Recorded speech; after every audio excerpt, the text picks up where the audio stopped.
पुण्यातल्या आपण घडामोडी पाहिल्या, आता वळूया राजकीय घडामोडींकडे। लोकसभा निवडणुकीचा निकाल लागण्यापूर्वीच आता विधानसभेची धामधूम सुरू झाली आहे। यात सर्वात आघाडीवर आहे तो म्हणजे राष्ट्रवादी काँग्रेसचा अजित पवार गट। अजित पवार गटाने थेट किती जागा लढवणार हेच जाहीर करून टाकले। मात्र त्यावर उपमुख्यमंत्री फडणवीसांनी देखील मोठं विधान केलंय। यावरचा हा विशेष रिपोर्ट। लोकसभा निकालापूर्वीच अजित गट आक्रमक।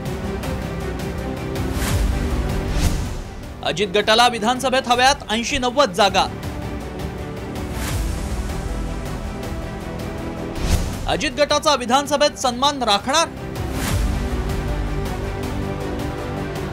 लोकसभेच्या जागा वाटपात तोंड पोळलेल्या अजित पवार गटानं ऑक्टोबरमध्ये होणाऱ्या विधानसभेसाठी आतापासूनच जोरदार तयारी केली आहे। अजित पवारांच्या राष्ट्रवादीनं लोकसभा निवडणुकीचा निकाल लागण्यापूर्वीच विधानसभेच्या जागा वाटपाची रणनीती आखली आहे।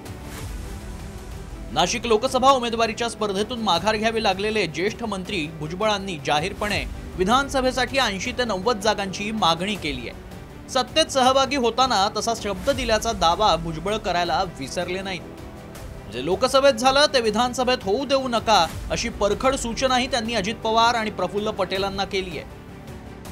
आलो त्यावेळेला पण आपल्याला त्यांनी सांगितलं 80-90 आपल्याला जागा मिळतील।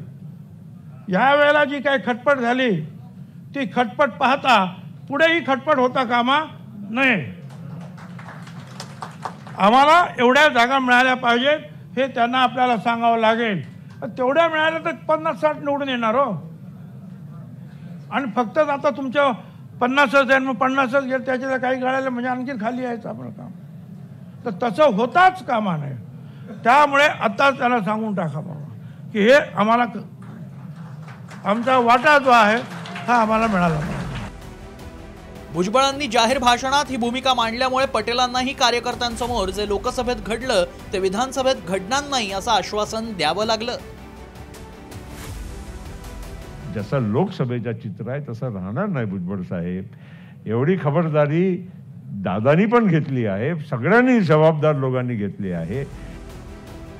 महायुतीतला सर्वात मोठा भाऊ असलेल्या भाजपनं मित्रांचा जागा वाटपात सन्मान राखण्याचं आश्वासन दिलंय।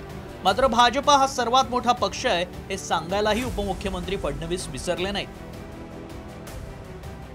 भाजप सर्वात मोठा पक्ष असल्यामुळे भाजपला सर्वात जास्त जागा मिळतील, पण आमच्या सोबतचे जे 2 पक्ष आहेत त्यांचा पूर्ण सन्मान हा यामध्ये राखला जाईल।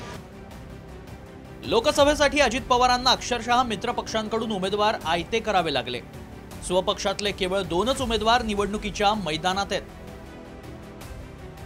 लोकसभा निवडणुकीत महायुतीमधील जागा वाटपाच्या वाटाघाटीमध्ये मोठी माघार घेतल्याची सल अजित पवार गटाला अजूनही बोचत आहे।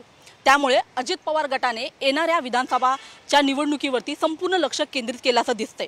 मात्र या विधानसभा निवडणुकीमध्ये तरी महायुतीमधील सर्वात मोठा भाऊ लहान भावाला सन्मान देणार का याचीच उत्सुकता आहे।